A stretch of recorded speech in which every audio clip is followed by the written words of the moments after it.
এবং তাদেরকে কি ধরনের বার্তা ভোট দিচ্ছেন গ্রহণ কমিশনের? কর্মকর্তাদের যে প্রশিক্ষণ হয় এটা আপনারা সবাই জানেন। এই প্রশিক্ষণটা হলো যে নির্বাচনের দিন ভোট কেন্দ্র ব্যবস্থাপনার থেকে শুরু করে ভোট গ্রহণ এবং ভোট গণনা পর্যন্ত, গণনা থেকে শুরু করে শেষে ফলাফলটা অ্যাসিস্ট্যান্ট রিটার্নিং অফিসারের কার্যালয়ে পৌঁছে দেওয়া, এই সকল প্রক্রিয়াগুলো এই প্রশিক্ষণে আমরা আলোচনা করে থাকি। এবং ভোট গ্রহণ প্রক্রিয়া তারা কীভাবে ভোট গ্রহণ করবে, সেই পদ্ধতিগুলো সুষ্ঠুভাবে নির্বাচন করার জন্য যে যে কাজ করবে সেই কাজগুলো নিয়েই মূলত প্রশিক্ষণটা করা হয়ে থাকে। প্রতিটা নির্বাচনে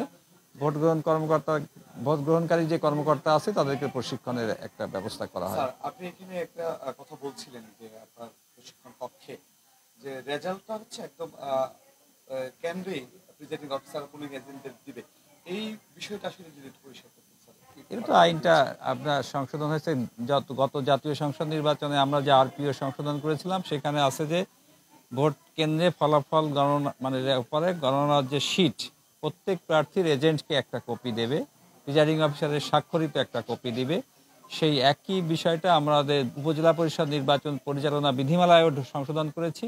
সেখানে আছে যে ভোট গণনার পরে যে গণনার ফলাফল যে শীট থাকবে, প্রিজাইডিং অফিসার কেন্দ্রে একটা লোডকে দেবে।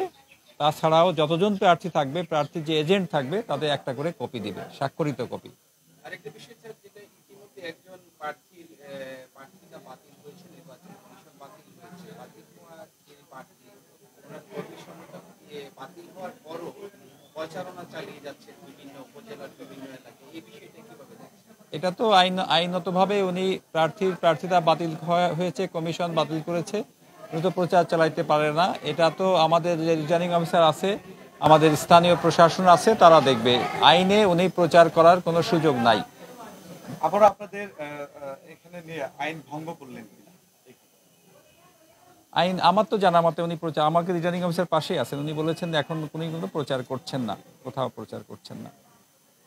কিন্তু আপনার গতকালকে ফেসবুকে অনেক লাইভে শেষে প্রচার করেছেন, সেটা আমি অনুরোধ করবো আমাদের স্থানীয় যে রিটার্নিং অফিসার এবং যে প্রশাসন আছেন তারা এই বিষয়টা দেখবেন।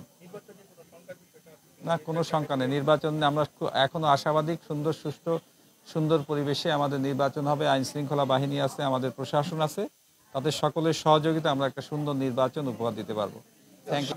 এখানকার প্রশাসনকে সবার প্রতি আমাদের সমান নির্দেশনা যে যাতে একটা সুন্দর পরিবেশ, সবার জন্য সমান ক্ষেত্র তৈরি করা, কেউ সংখ্যাহীনভাবে ভোটাররা যাতে ভোট কেন্দ্রে আসতে পারে সেরকম পরিবেশ সৃষ্টি করতে হবে।